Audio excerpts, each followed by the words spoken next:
Procesi zgjedhor në komunën e Mitrovicës është shoqëruar me presion të madh, me ndërhyrjen proces dhe me përdorim të institucioneve të shtetit dhe ndikim të votuesve.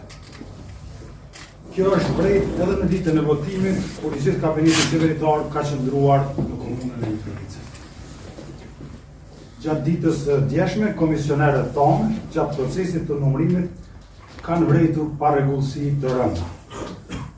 Këtë votimet me një numër strikt caktuar, që i takon një klase, janë gjetur në klasën tjetër, madje edhe në qendra tjera të votimit.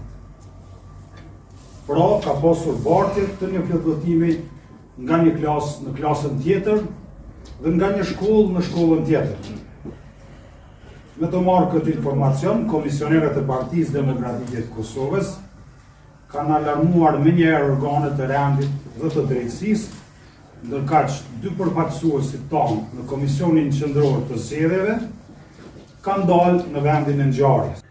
Prandaj çështja e kodit që ndodhet në këtë votime nuk është thjesht dhe vetëm një çështje teknike, por një çështje thelbësore, ligjore dhe përmbajtësore e cila ndikon drejt për drejt në sigurinë e votës dhe në legitimitetin e gjithë procesit zgjedhor.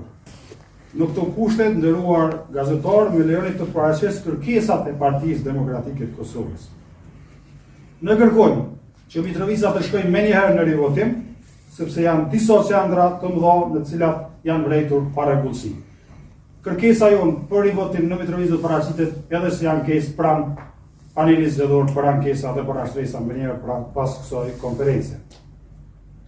Sepse vetëm një proces i drejtë dhe i pastër mund të garantojë legitimitetin e rezultatit zgjedhor dhe besimin e qytetarëve të Kosovës në këtë proces dhe në demokraci në Kosovë.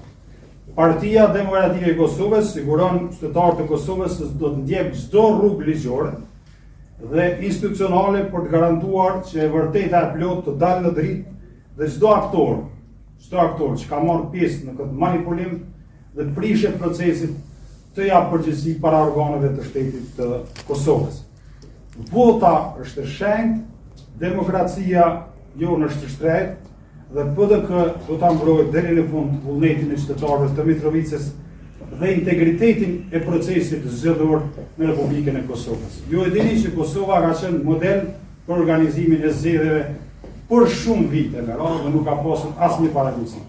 Prandaj ne nuk do të lejojmë që të udhët asnjë njëll mbi një proces që tashmë ka krijuar traditë për rregullsi e tij.